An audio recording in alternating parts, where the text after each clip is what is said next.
दोस्तों, जन्माष्टमी पर अगर आपने यह उपाय कर लिया तो मैं ईश्वर की सौगंध खाता हूं।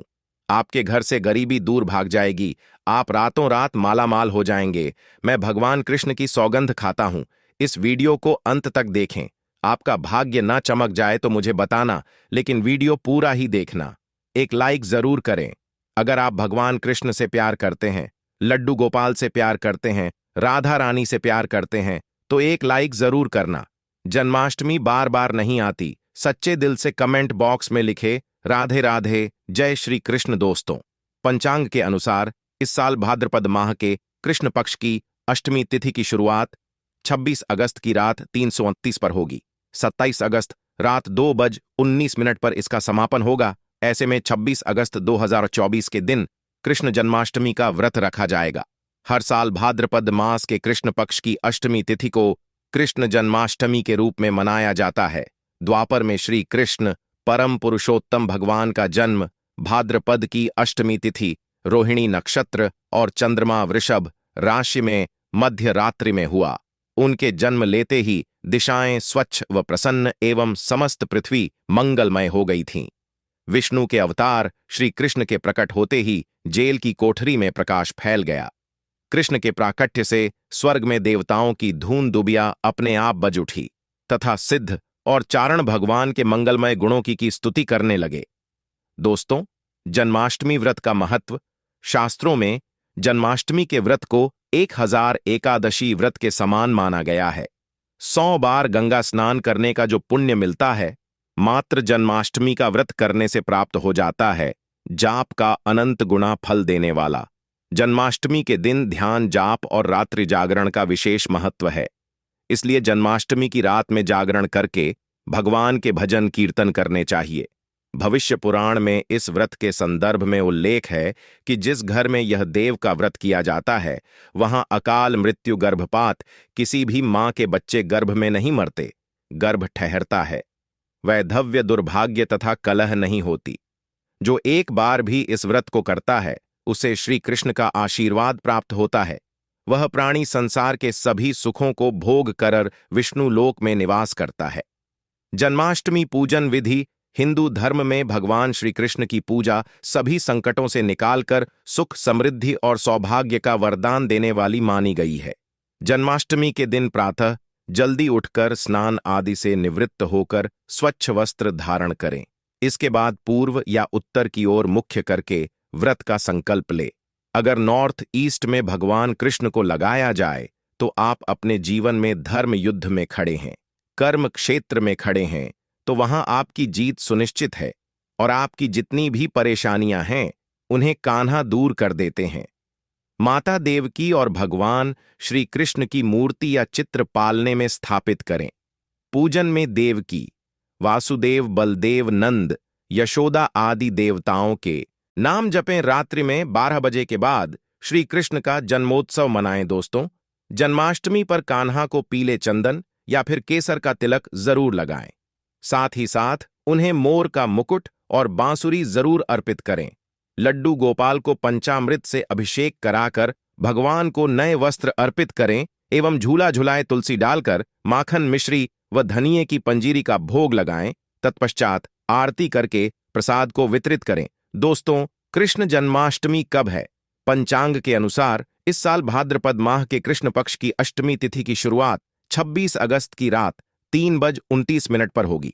27 अगस्त रात 2:19 पर इसका समापन होगा। ऐसे में 26 अगस्त 2024 के दिन कृष्ण जन्माष्टमी का व्रत रखा जाएगा।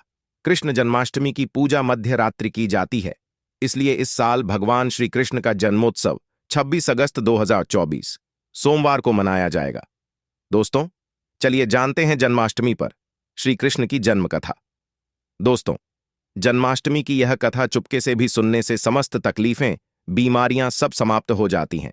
पितृदोष, मंगल दोष, काल सर्प दोष, शनि दोष तुरंत ठीक हो जाते हैं। आइए सुनते हैं जन्माष्टमी की कथा। दोस्तों, पौराणिक कथाओं के अनुसार भाद्रपद माह कृष्ण पक्ष की अष्टमी तिथि को भगवान कृष्ण ने माता देवकी की 8वीं संतान के रूप में जन्म लिया था। कृष्ण जी का जन्म मथुरा में कंस के कारागार में हुआ था।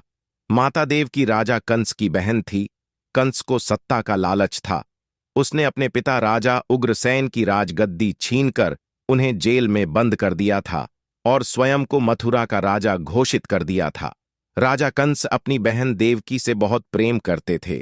उन्होंने अपनी बहन का विवाह वासुदेव से कराया था, लेकिन जब वह मां देवकी को विदा कर रहा था, तभी एक आकाशवाणी हुई कि देवकी का 8वां पुत्र कंस की मौत का कारण बनेगा। यह सुनकर कंस डर गया। उसने तुरंत अपनी बहन और उनके पति वासुदेव को जेल में बंद कर दिया। उनके आसपास सैनिकों की खड़ी पहरेदारी लगा दी। कंस अपनी मौत के डर से देवकी और वासुदेव के साथ संतानों को मार चुका था। कृष्ण जी का जन्म। इसके बाद भाद्रपद महाकृष्ण पक्ष की अष्टमी तिथि को रोहिणी नक्षत्र। अंधेरी रात में भगवान कृष्ण ने देवकी की 8वीं संतान के रूप में जन्म लिया। श्री कृष्ण के जन्म लेते ही कोठरी प्रकाशम हो गई। आकाशवाणी हुई कि विष्णु जी ने कृष्ण जी के अवतार में देवकी के कोख में जन्म लिया है। उन्हें गोकुल में बाबा नंद के पास छोड़ आए और उनके घर एक कन्या जन्मी है, उसे मथुरा लाकर कंस को सौंप दे। कान्हा चले गोकुल धाम। आकाशवाणी सुनते ही वासुदेव के हाथों की हथखंबा गोपाल को रखकर सिर पर रख लिया और गोकुल की ओर चल पड़े। कान्हा को गोकुल धाम ले जाने में वासुदेव को कई मुसीबतों का सामना करना पड़ा। यमुना नदी कृष्ण जी के चरणों को स्पर्श करने के लिए उफान पर आ गई, लेकिन चरण स्पर्श के बाद वह फिर से शांत पड़ गई। वो कान्हा को बाबा नंद के पास छोड़ आए और गोकुल से कन्या को लेकर वापस लौट आए। जेल अपने आप बंद हो गया और उनके हाथों में हथकड़ियां लग गई। कन्या के रोने की आवाज सुनते ही सभी पहरेदार उठ गए। कंस बंदी गृह आया। वह कन्या को देवकी और वासुदेव की 8वीं कन्या समझ उसे मारने चला, लेकिन वह आकाश में उड़ गई और फिर से आकाशवाणी हुई कि कंस को मारने वाला अब इस दुनिया में पैदा हो चुका है। बाबा नंद और उनकी पत्नी मां यशोदा ने कृष्ण जी का पालन पोषण किया।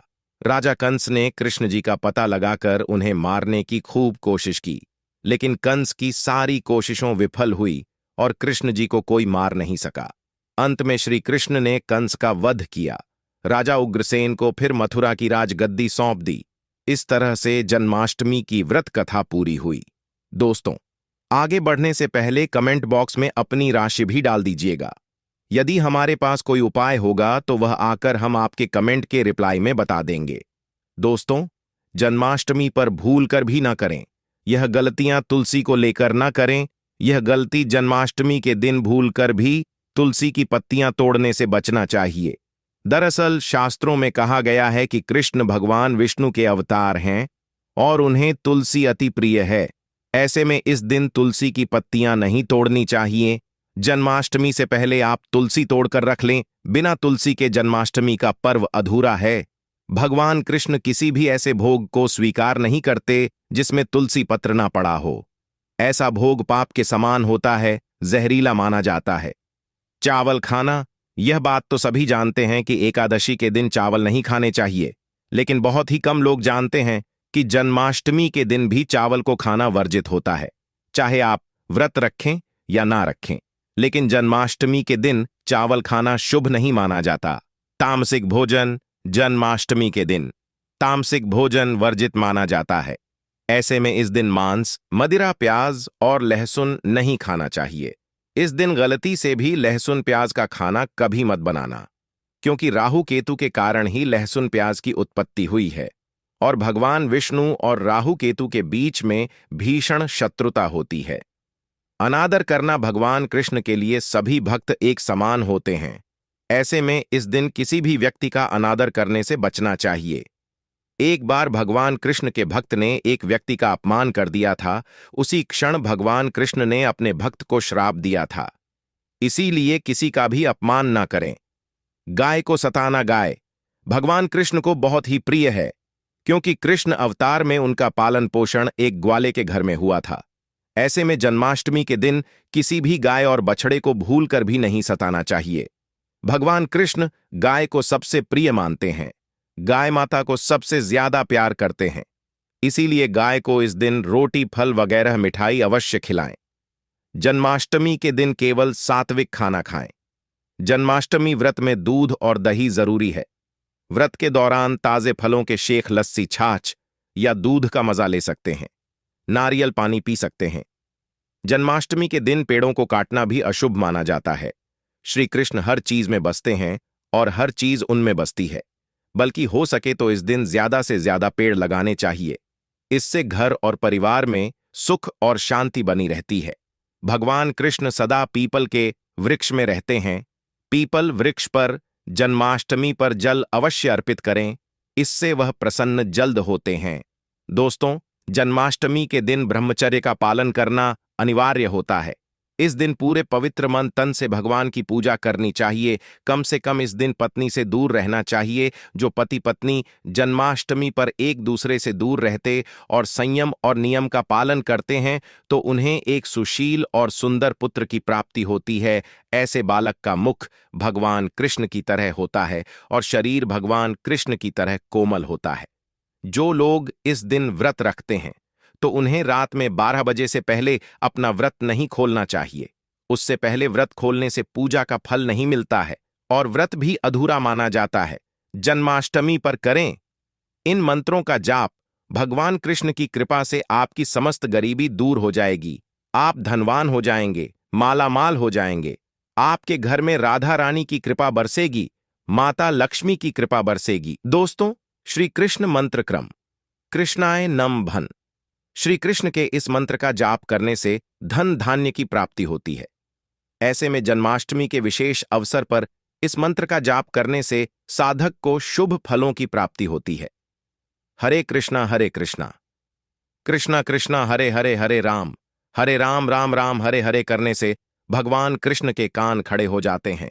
वह भक्त की पुकार अवश्य सुनते हैं। कम से कम इसका जाप 21 बार अवश्य करें या 108 बार भी आप कर सकते हैं। बहुत ही शुभ माना जाता है। दोस्तों, जन्माष्टमी पर जो स्त्री भगवान लड्डू गोपाल को झूला झूला है उसे अनंत काल तक बांझपन का सामना नहीं करना पड़ता है। भगवान लड्डू गोपाल की कृपा से ऐसी स्त्री को सुंदर पुत्र की प्राप्ति होती है। दोस्तों, जन्माष्टमी पर मोर पंख अवश्य लाएं और मंदिर में स्थापित करें। भगवान कृष्ण की बंसी जन्माष्टमी पर अवश्य लेकर आए। अगर आप व्रत रख रहे हैं तो भगवान लड्डू गोपाल के खिलौने आदि जरूर लेकर आना। इसे लाना मत भूलना। और जन्माष्टमी पर कौड़ियां आप ला सकते हैं। भगवान कृष्ण की स्थापना कर सकते हैं। इस दिन गलती से भी किसी भी व्यक्ति को गिफ्ट के तौर पर भगवान कृष्ण को उपहार में कभी मत देना। इससे घर की लक्ष्मी रूठ हो सकती है। जन्माष्टमी पर सोने चांदी तांबा पीतल की खरीदारी कर सकते हैं। शुभ माना जाता है। जन्माष्टमी पर पालना अवश्य लेकर आना। इसमें लड्डू गोपाल जी झूला झूलेंगे। दोस्तों, जन्माष्टमी पर तुलसी माता के सामने भगवान कृष्ण के 4 नाम जैसे गोपाला गोविंदा, देवकी नंदन और दामोदर पुकारे और साथ ही ओम नमो भगवते वासुदेवाय नम मंत्र का जाप करें। ऐसा करने से सभी समस्याएं दूर हो जाएंगी। माता तुलसी आपके घर को धन धान्य से भर देंगी। जन्माष्टमी के दिन भोग में मक्खन के साथ तुलसी दल जरूर डालें और वह भगवान कृष्ण को अर्पित करें। दोस्तों, जन्माष्टमी के शुभ अवसर पर करें नमक का विशेष उपाय। दोस्तों, मैं ईश्वर की सौगंध खाता हूं। नमक का यह उपाय करने से आपके समस्त पाप नष्ट हो जाएंगे, गरीबी दूर हो जाएगी, आपकी नौकरी लग जाएगी। संतान प्राप्त हेतु व्यापार चलाने के लिए भी यह उपाय जरूर करें। दोस्तों, हम भी नमक का यह उपाय जरूर करते हैं। मैं ईश्वर की सौगंध खाता हूं। अगर आपने यह उपाय कर लिया तो आपको करोड़पति होने से कोई नहीं रोक पाएगा। भगवान कृष्ण का विशेष आशीर्वाद मिलेगा। आइए जानते हैं नमक का विशेष उपाय। दोस्तों, उपाय है: 1 नमक का पैकेट, 50 ग्राम सूखी लाल मिर्च, 500 ग्राम चावल, 100 ग्राम उड़द की दाल, 50 ग्राम आटा और 11 रुपये की दक्षिणा तथा 1 पानी की बोतल और 5 रप के काले तिल। बस इतनी सी सामग्री एक थैली में एकत्रित कर ले दोस्तों। उसके बाद किसी भी गरीब बुजुर्ग या गरीब महिला को चुपके से दान दे दें और पीछे मुड़कर ना देखे, घर को वापस चले आए। दोस्तों, आप यकीन मानो, गुरु परंपरा से प्राप्त यह महा उपाय आपकी काया पलट कर रख देगा। दिन दुगुनी रात चौगुनी आप तरक्की करेंगे। दोस्तों, यह उपाय हम भी जरूर करते हैं। महापुस्तक और शास्त्रों में लिखा महा उपाय आज हम आपको बता रहे हैं। यह उपाय जन्माष्टमी के दिन जरूर करें। मैं ईश्वर की सौगंध खाता हूं, आपका भाग्य उदय हो जाएगा। दोस्तों, यह उपाय मैं हर जन्माष्टमी के दिन जरूर करता हूं। आप भी यह मौका हाथों से मत जाने देना। सच्चे दिल से कमेंट बॉक्स में जरूर लिखें, राधे राधे। और दोस्तों, वीडियो को लाइक करना ना भूले और हमारे चैनल वास्तु सफर को सब्सक्राइब जरूर करें। धन्यवाद।